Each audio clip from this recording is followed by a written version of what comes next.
What is going on, everybody? Scar coming at you with another Magic the Gathering video. Today's video, we diving into a deck that I kind of went over in a previous video. If you haven't seen it already, it is Golgari Deathtouch, and I went over it in a deck video that I did on some decks that are good to be possibly looking into, possibly post rotation. With this deck that we're playing today, the goal here is majority of the cards in the deck all have the Deathtouch tribal. We are playing the snake from M21 that whenever we attack with a Deathtouch creature, we get to ping our opponent for 1 point of damage and we gain a life. So overall, the deck is literally a Deathtouch tribal deck. It has a little bit of hand hate. It does struggle against certain matchups just on the basis of certain things they do. And in my playthroughs of testing it out before recording this video, I will also say that sometimes the mana gets a little clunky. I don't know why. Is it just a curse of 24 mana? But sometimes we don't draw mana, sometimes we draw too much mana. It's just, I feel like that sometimes, you know how it is, the shuffler is just very awkward, or we just draw multiple copies of the same cards. Who really knows? But enough of that being said, guys, let's dive into the deck. Let's kind of break down what the deck is trying to do, and then we'll play some games and see how we do. Alright, so looking at the list right here from the side perspective, overall the list is pretty straightforward on what it's trying to do. Most of the cards, if you don't recognize them, they all pretty much have Deathtouch other than the Fiend Artisan, which is kind of in here for a special reason, not because it gets bonus attack and toughness based on how many creatures in your graveyard, but the ability that he can search pretty much our deck for anything and put it on the battlefield by sacrificing one of our creatures and tap an X, which in the late game actually I think catches a lot of our opponents off guard on what it can really do and how crazy it can get pretty quickly. But overall, the deck is playing a lot of cheap creatures. I would say it's more on the aggressive side. What you're trying to do is just swing in pretty much every turn. Everything we have does have Deathtouch, so if they decide to block with a creature, if it doesn't have indestructible or any way to prevent the damage, that Deathtouch creature is going to kill the creature regardless of its power and toughness. So that's part of our aggressive strategy here. And also on top of it, we team this up with Hooded Blightfang, which is the card that whenever a creature we control with Deathtouch attacks, our opponent's going to get pinged for 1 damage. We're going to gain a life. And if we actually attack a Planeswalker with any of our death creatures and it does a point of damage, it's going to actually also instantly destroy that Planeswalker, which is pretty cool because that's like a secondary effect. Kind of like Quest and Beast. If Quest and Beast deals damage to a player, it deals X amount of damage to a Planeswalker they control. So that's kind of cool where you can kind of like redirect damage and just instantly kill a Planeswalker regardless of whatever loyalty it's at. But over on the basis, we just got, you know, 8 1-drops. We got Falmir Knight, we got Mist Viper. Falmir Knight's pretty cool because it's got the utility of allowing us to draw a card and losing a life. In the late game, it can be very good, but on turn 1, we can always play it as a 1/1. Agonize or Remorse attack in the hand. Yet again, there's a lot of decks in this deck that rely on particular cards to be like played on the battlefield. So getting rid of those Lucky Clovers, getting rid of those, getting rid of things that are going to make our opponent's deck do what they are trying to do is always good, and attacking it early, maybe getting rid of that spot removal card also could be very good as well. A couple Heartless Acts to kind of get some things out of our way that we kind of just don't want in the way. We can also play Eliminate. You could also play you could also play any other removal spell, but Heartless Act is one we're going to go with in here just because I feel it can kind of hit more than what Eliminate can, just because there's not many people playing 3-mana Planeswalkers, so I feel like Heartless Act is the better option. Mire trying to fill our graveyard. We got Cheville, because he's a 1/3. Everything we have is Deathtouch. We're going to put a bounty counter on one of their creatures. If we destroy that creature in any certain way, we get to gain 3 life and draw a card, so getting some of that card advantage is always good. Get the Fiend Artisan here for its benefit of getting +1/+1 for each creature card in our graveyard. On top of it, we can also tap a green or a black and X, and we can sacrifice another creature. We can search our library for a creature card for a mana cost X or less and put it on the battlefield and shuffle our library.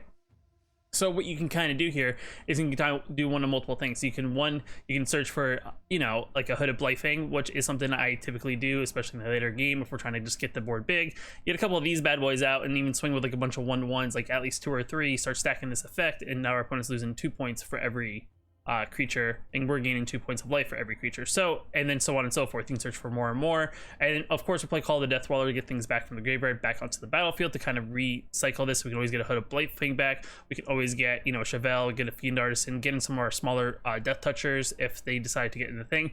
The other thing too, which is pretty cool, is you can always get a Fiend Artisan back with a Call of the Deathdweller and actually put a Deathtouch counter on it. So now it's part of the Deathtouch tribal, and also put a Menace counter on it, so then they have to throw 2 things into it if they want to block it. So that's also something you can possibly do.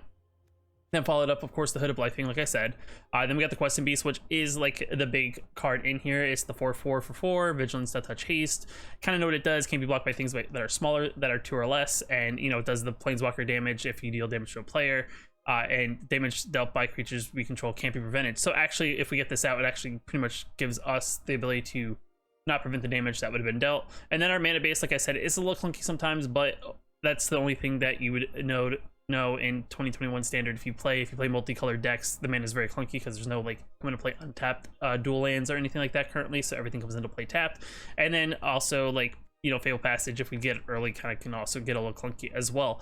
But you know, it's 2 Castle Locthwains, 9 Swamps, 7 Forests, 4 Temple Miladies, and 2 Fatal Passages to round it out. Overall, the deck works a good chunk of the time, and then there's some times where you just get a bad hand or bad draws, and you just kind of it just gets flat and then doesn't work. But when it works, it's fun. When it doesn't work, it's kind of okay. Well, let's move on to the next one. So let's dive into some games, kind of see how we do, and wrap it up. All right, so we're on the play. This hand's not great just because we have double black mana. So I think it's a mulligan regardless of if we have a couple early plays. I think we still mulligan. This hand's better. I think we scrap the Call of the Death Dweller because we curve out pretty decently here.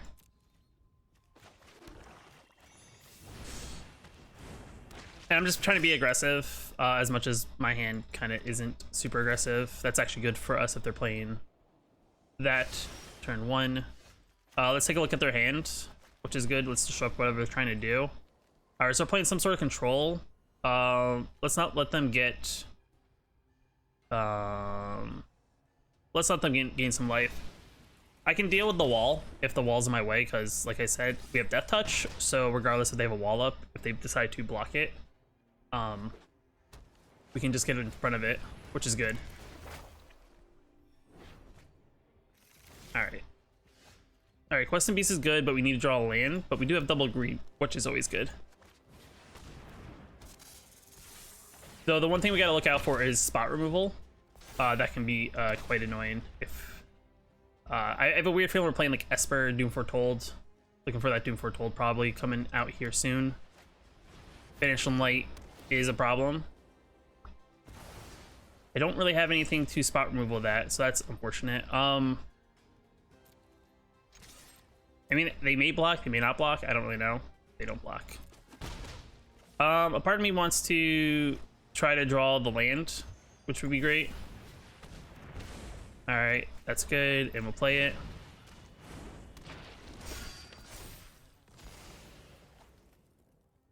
If they have the board wipe, that kind of messes things up, but then we can play the Quest and Beast, which is good. I could, like I said, I could see a Doom Foretold happening here. But Quest and Beast does, I think, disrupt what they're trying to do here as well.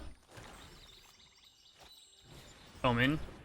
Like, see, they're setting up for having a Doom Foretold coming out shortly. All right, they like their top guard.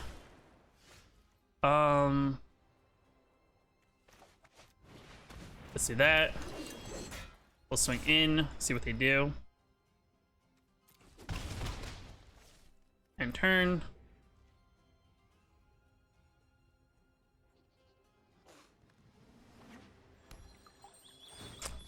I'm curious as to what they may do here. Like I said, I feel Doom Foretold could be a Yorion deck.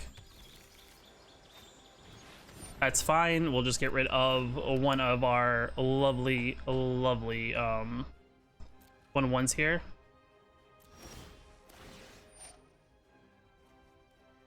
Resolve. Oh, yeah, we'll get rid of this.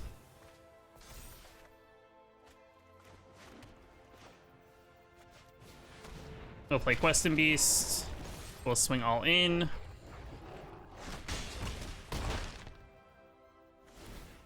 They have to sacrifice an enchantment, which more than likely they'll sacrifice either.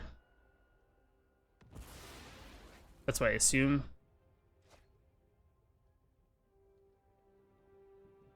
They're thinking about possibly playing a second one, I think. Maybe they have a board wipe. All seeds. Interesting. They keep on looking at that as if all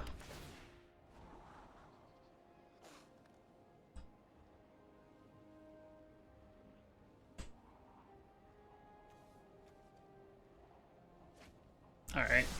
Spot removal. Golden egg. All right, so they're pretty much they're trying to get enough things that they don't have to sacrifice what they have on board. They were getting kind of low. Resolve. We'll get rid of this.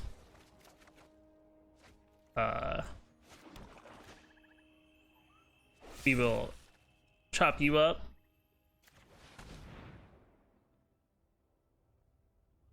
And sacrifice it. It's still dead either way. They're gonna get really low. They're gonna be at 5. We'll end turn. Resolve. We're gonna sacrifice that again.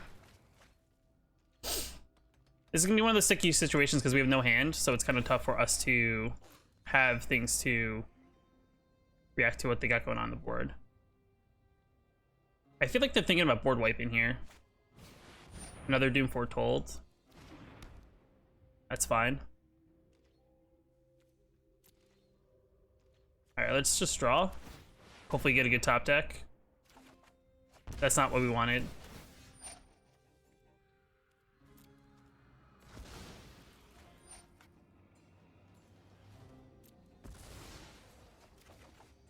Alright, that is definitely not what we wanted. That's a lot of land.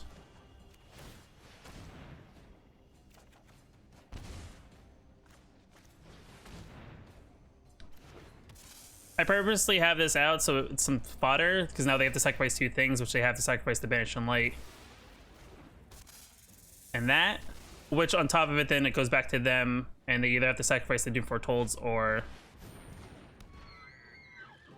their creature. Interesting. I'm curious what they do here.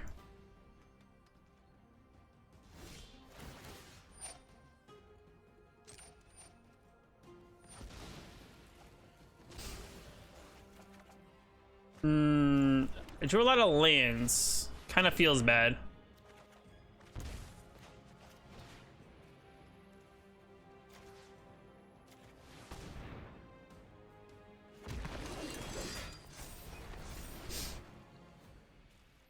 Because now they have to sacrifice 2 things. They either sacrifice a Doom Foretold or they sacrifice...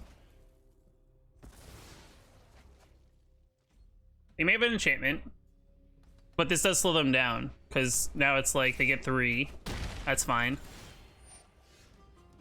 Resolve. We'll sacrifice that. This has Menace. We will play this. We'll play a land. Let's just get whatever. We'll get a double black, I think. We'll gain a life. We'll do some damage. And turn, then either sacrifice Doom Foretold or they sacrifice their Archon. That's good for us. Maybe they have board wipe. They have a lot of cards. Archon, that is fine. We will draw a card.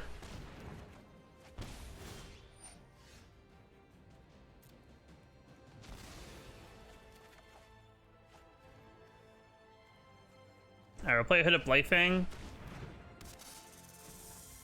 They can't kill it, so that's good. We'll play Chevelle. And surprisingly, we've drawn decently well here. We can gain 3 life. Has Deathtouch, that's fine. Kills their wall, we gain 3 life and draw a card. Alright, we'll play a land, and we'll say go. So it's either Doom Foretold or the Archon. I feel like they have to say the Archon. Hopefully they get an enchantment. They do not. Alright. Alright, opponent's on the play. I feel like I play the land, the swamp to play tap unless I draw a swamp. If that makes sense. Alright, then we're fine. We're playing some sort of Dimir. So my thinking is possibly let's attack their hand, because they're playing reactive Dimir, it looks like. If they counter this, they counter this. Yeah, they're playing Flash. Flash Mutate. For each spell or ability opponent controls, counters it. So they don't have anything that's super quick at the moment. They have that, but let's get rid of the Sither Wisp. Let's just disrupt that plan. So if they top deck into stuff, I'll swing it for 1.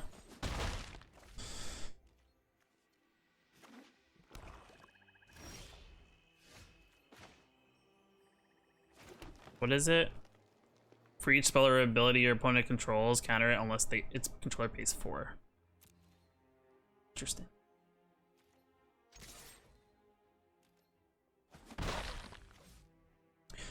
Maybe we play this and see if they counter it.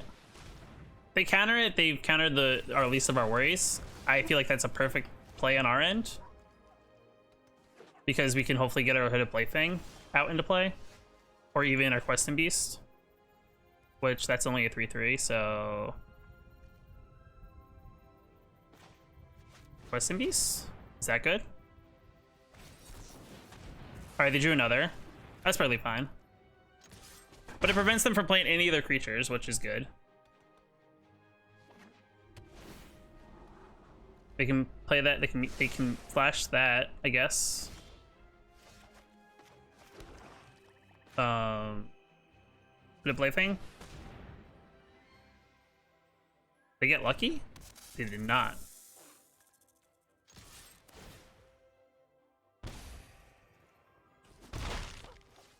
They're gonna bounce it? Okay, they're gonna flash that in. Got it. They're gonna mutate to bounce something. I wouldn't have done it now. I mean, that does destroy something.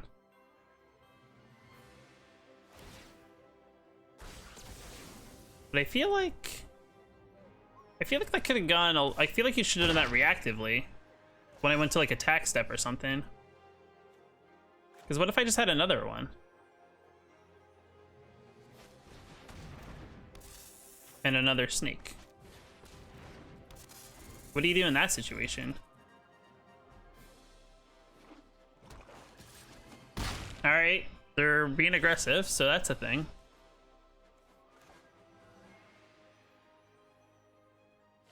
Let's just feel it out. Okay, it doesn't seem like they have anything.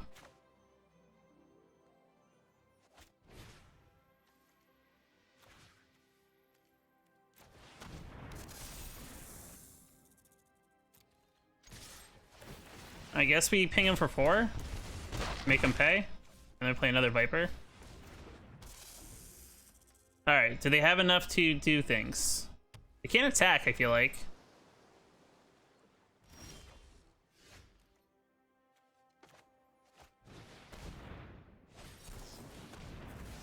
That's fine.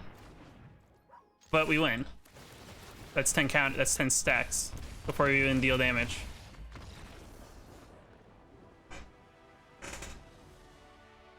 Our opponent's on the play. I think our hand's good.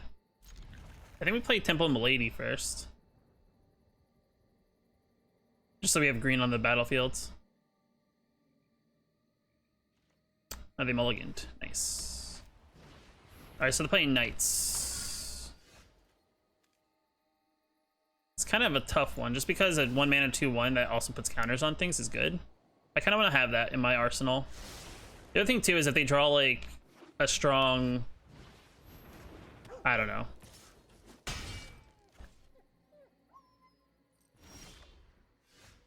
They draw like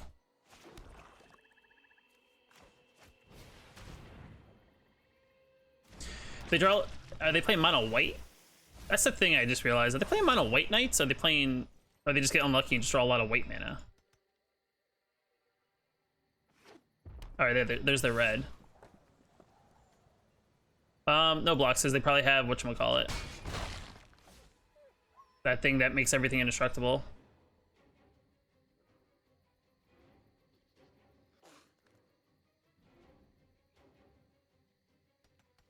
They're doing math, I guess? Or touching all my things? They're probably like, why didn't he block? Alright, so they have another knight. Got it. We'll play this. And then I guess we'll play this. Which makes a good solid, I guess if they want to sacrifice, they want to throw something at the Mire Triton and then sacrifice their dog to save it, or are they just gonna let it go? That's the thing. Do they really burn a creature to save a creature?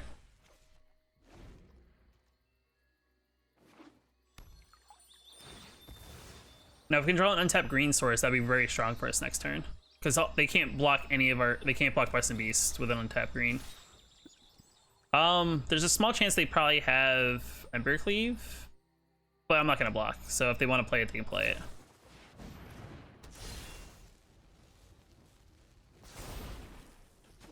I'm not dead, to be honest, so it's not the biggest of deals, but it, you know, puts me close to death.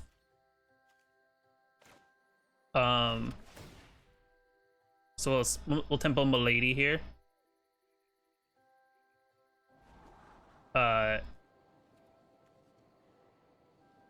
Yeah, because next turn we can always go to combat. We're gonna swing. The thing is, what they may have, they could have a pump. That pretty much then could give them lethal. That's fine, I don't need the land. I feel like I probably should have done that differently than if I knew I was gonna build a land.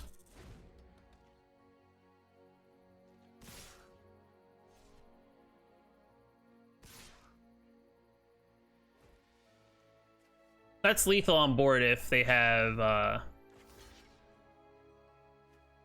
pump. But we'll block this way. Because next turn we can always play Questing Beast, gain some life. And the Questing Beast actually can eat some of that, which isn't as bad. Also surprised they didn't do anything about that. Interesting. What is the last card they're holding?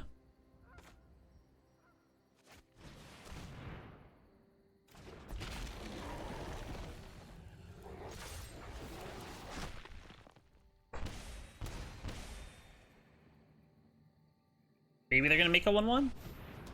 They're gonna block the 2/1, I guess? Which is, I guess, good for them. They're at 4. I'm at 10. Do they have a shock? No. They have a pump?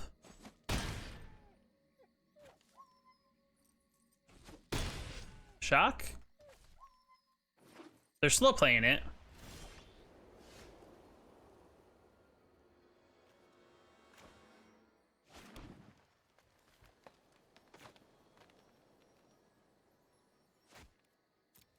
Well, I guess I'll make them,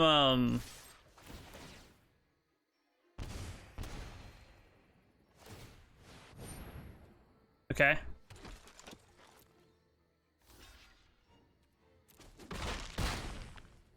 All right.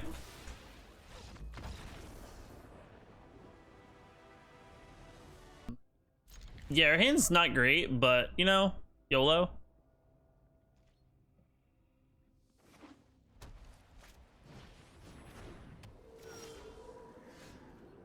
It's like, yeah, I think we play this if they want to trade.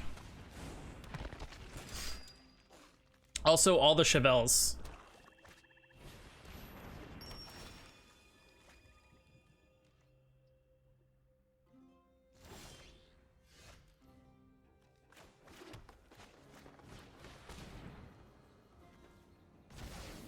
We'll exile that. You don't need it.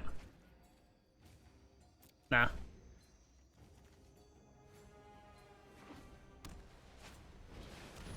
Alright.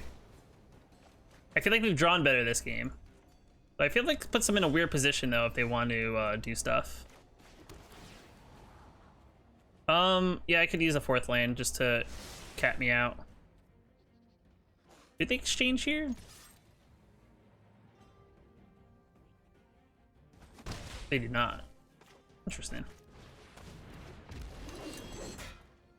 Interesting.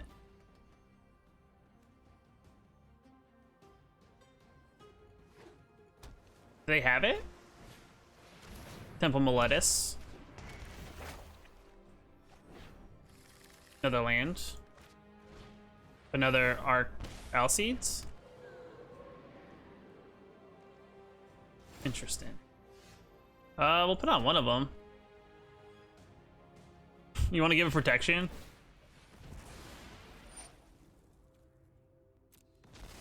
Interesting. Thank you.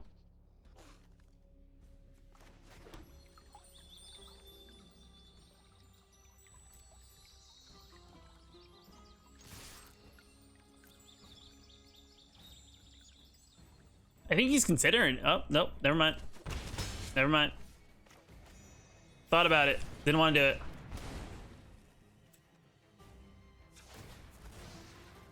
Get another black mana.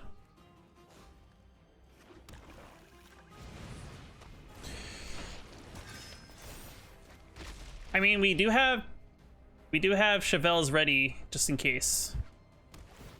Just in case of something. All right, they like the top card. Maybe it's a Doom Foretold.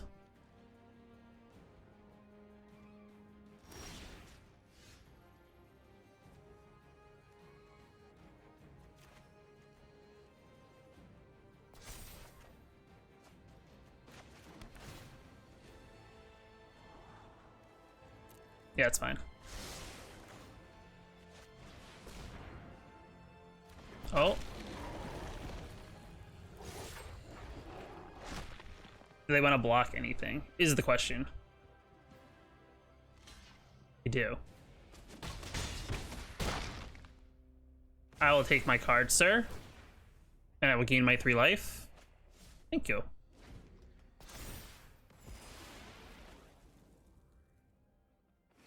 Alright, do they have something?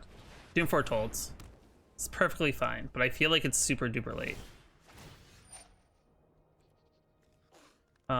Resolve.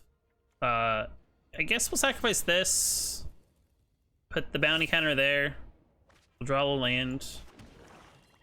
2 creatures in the graveyard. We'll get combat.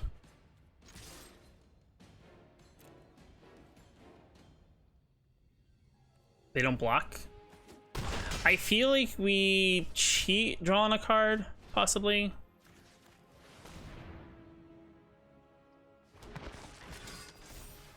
Sure, we'll spread out the counters because I mean it doesn't really matter. Let's see what we get. Destroy target creature with no counters on it. Oh, it's got a bounty counter. Interesting. That's interesting. Getting rid of their egg? I would assume it's their egg. They need a big turn here. I feel like I have a decently wide board. If they wipe the board, then I'm SOL, aren't I? Another white mana.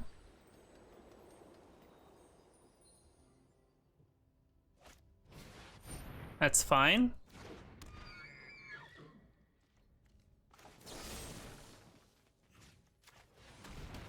We'll destroy it. We'll get rid of the one that just has a Deathtouch counter, I guess, on it. They have to block.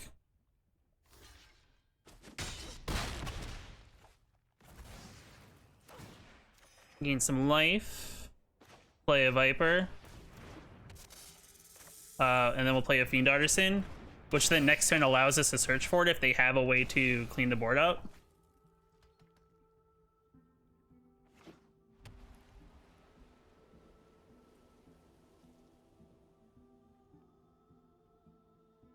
They're looking at their graveyard. Not sure what that could be trying to acquire. Alright, that's fine. They're still dead. They may not know it though, but they're still dead. I will do this. We'll get rid of that. Oh, I turned off emotes. We'll tap for 3. And we'll autopay. We'll get rid of this. And let's go search for this. And then we go to combat. And we swing in. 2 points of damage. Pew. Pew. Alright, opponent's on the play. Hand's okay. They're playing Loris, which could mean Cycling. So turn 1, Temple Milady. Turn 2, Agonize Remorse. Hopefully hit him where it hurts. At least it's not a white mana, so we definitely know it's not it's definitely something that's not gonna hit us immediately. Yeah, I'll keep the untapped mana. We'll play the Temple Milady later. That's fine. I think here we actually, I'm not in any threat to die from the Valiant Rescuer, so we're gonna do this. Has Deathtouch. They can fight. You could always have the Valiant Rescuer fight the Chevelle.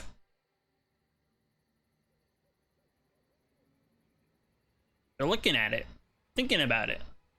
They're like, oh, I got Loris, maybe I can just get it back. Oh, they're playing Mardu. Interesting.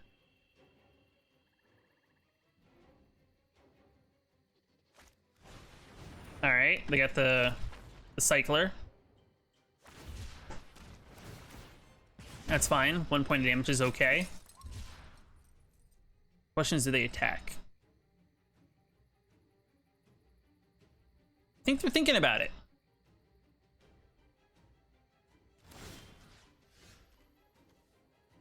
Well, if they decide to swing in at all, they decide to, we have something for them. No, I don't need land. I need to kind of start drawing into stuff. But we played the other Temple Milady. We'll look at their... I think, you know, we'll save that. Maybe they'll buy the Loris and we can actually get it. I think we play the Triton, though. It's not that big and scary, but maybe, you know, they'll be like, oh, it's a 1-1. But we can play around with possibly buying into getting something that they may be afraid of.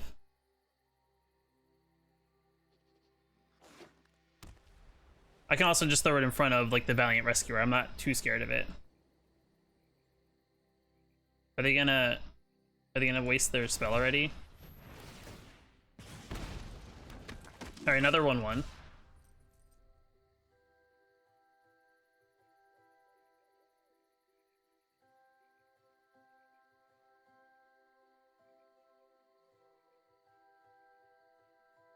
I'm not sure what's going on here. They keep on looking at my cards. All right, so they don't buy the Loris yet. That's good. We'll just hold on to that then. Another Stinger. That's fine. All right, another Agonize or Remorse. So maybe just get aggressive and we play Quest and Beast here, and we just swing in with that. They can decide to block if they want to, but they're not going to. I don't think they can kill us yet, but we can definitely target their hand. See, they had the fight card. So I think what we're gonna do this next turn is I think we're definitely going to look at their hand and just get rid of probably the card that's trying to kill things. They're thinking if they should go for my face or play the card. That's the real big thing. Maybe they cycle one more time. You know, they're at 5. They have multiple copies. Get me lower, get me more into range.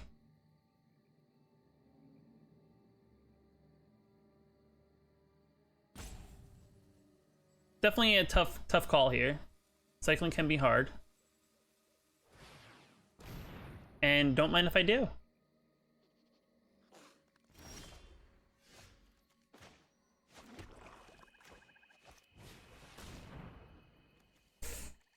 Ooh.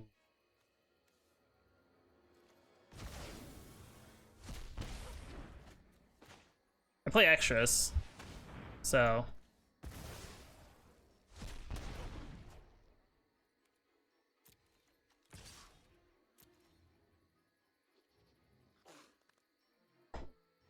can't jump block. You have to block either 3-1.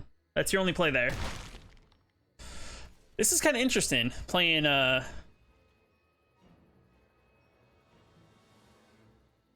whatchamacallit. I think next turn we're actually gonna burn the Heartless Act.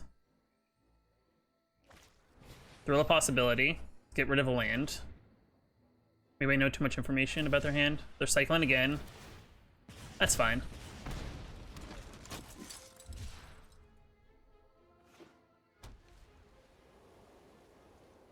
They may attack in, try to get aggressive. I mean, I would if I was them. I'm surprised they haven't.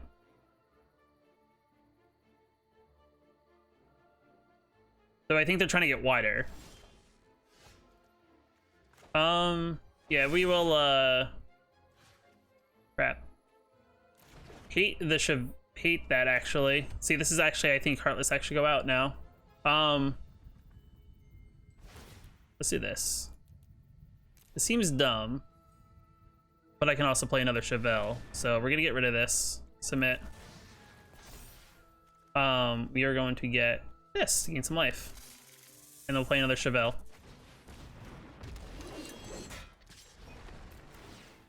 And we're gonna ping some life, we're gonna get some damage. And now I have a 1/4.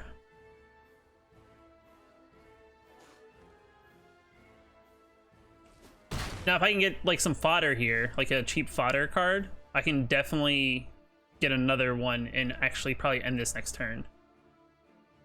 Like I get like a one drop here. He's counting the damage.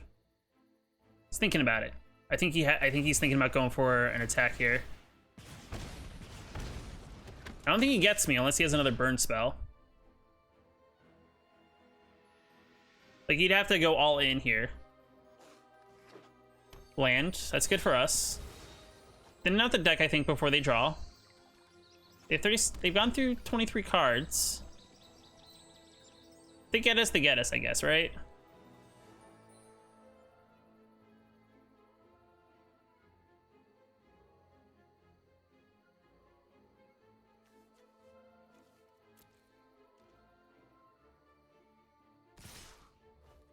Interesting. Very surprised. I mean, that's the way I'd do it, so that they want to cycle and do a couple little remaining points of damage.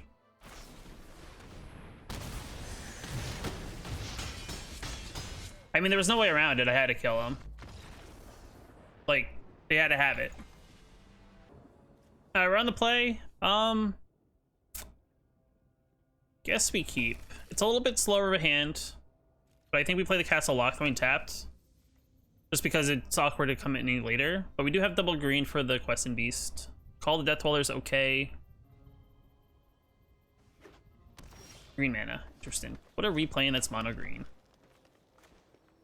Boss Viper? And Valamir Knight. Say go. Let's get touchy. Counters? Ooh, I think they're playing the starter deck. Alright, I'm gonna swing in, see what they do here. They let it go. And then we'll play the Moss Viper and say go. That just gets +1/+1 down a turn. Okay, got it. I mean, the one thing, if they're gonna play a lot of adventure cards to get this bigger, it's good that we're going wide. Whenever a creature you control has adventure into the battlefield. Interesting. If anything dies here, we can always just get it back.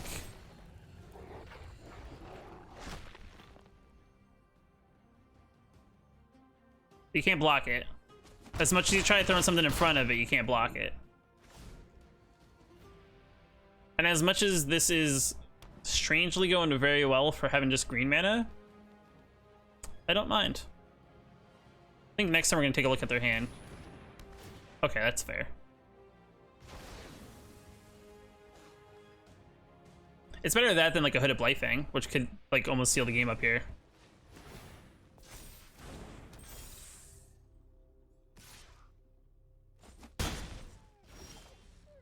All right, what are we gonna do here? Gonna take a look at their hand, I think. What do you got in your hand, dude? Turn target permanent you control to its owner's hand. Return target permanent. If we damage or deal damage to prevent that damage, put a +1/+1 counter. I don't like that. That seems bad. I mean, if they want to block, they can definitely go ahead and block any of this. I think we can get more aggressive than they can. Because next turn they're at 5. They can play these and we can run into them, I guess. They can do 6 this turn, though. That is a thing. But they're probably like, oh, what do I do here? I need another black actually. I can't actually cast a Lockthwain. But I mean, I'd really rather draw some other meat other than this, that, castle, and a bunch of lands. I mean, I haven't really drawn anything else. They're on the think tank here. I don't know why. That's fine. That is perfectly fine. If I draw the Blightfang, that actually puts me up to 13. They go down to 5, then take possibly 3. Ooh, that could be spicy. Super duper spicy.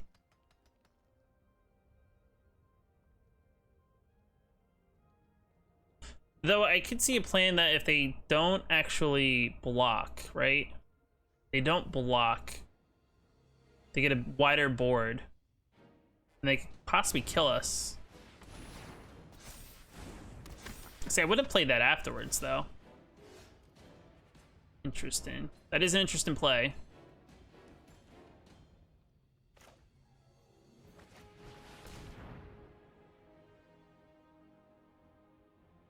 I don't understand. It's like you either got it or you don't. I mean, I'm just gonna go all in because, you know, we're both at low mana. They can choose to block it or not. That's their call.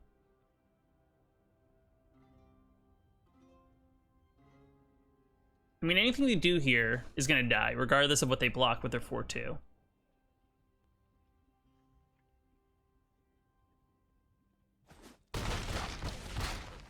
Alright, they take all of it. Now, if they don't do this right, my thing is they may actually get rid of their Banish and Light, which is weird.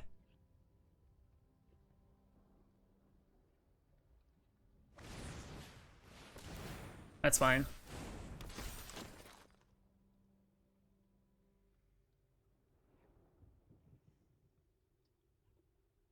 See, the thing is, though, if they have to kill us here. They have to kill us.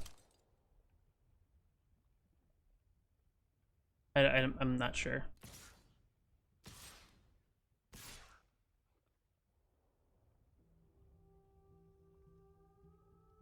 You sure you want to do that? You're tapped out. You can't block your flyers. Question is, do you want to get more aggressive? No? Never mind. Taking 4? And GG's.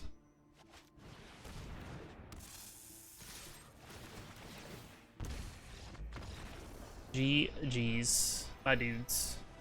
Alright, so we're back at the deck here. Overall, I think the deck plays fairly well, but I will say this, this deck does have its very high moments, and then it does have its very low moments. It's definitely great when you kind of sneak your way past a deck that has you on the ropes. It's also very, you know, good when you just overall dominate, but it does really suck though when you kind of draw and it doesn't just, you don't draw into good things, because sometimes you're looking for that like Quest and Beast or Hooded Blightfang, and then you just draw into like a Falmir Knight, which is unfortunate. But, you know, this deck does utilities of, you know, get into those, you know, those beefy cards in the later game, which I feel that sometimes we did draw that card and sometimes we didn't. But overall, I think the deck plays fairly well, and I think it's more on the inexpensive side. I mean, you can always, you know, rotate things for cheaper cards. You know, if you don't want to play the Temple Miladies, you can always pay, you know, the dual gain life when they come into play lands. Cathal Lockthwain is kind of one of those cards maybe you just need to have some copies of, or build up to having some copies. Quest and Beast is kind of like just like a card you really want to focus on with this deck to probably build into, just because Quest and Beast is the card that's going to, you know, just go over a lot of your smaller aggro decks that play a lot of those smaller creatures.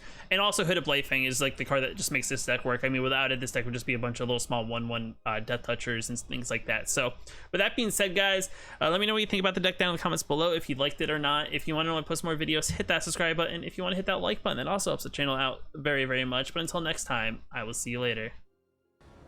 All right, we're on the play. It's 2 mana hand, which makes me nervous, but it's like we got such a good like curve. It's like I think we go for it. I think we go for it, as much as I feel like that's a bad idea.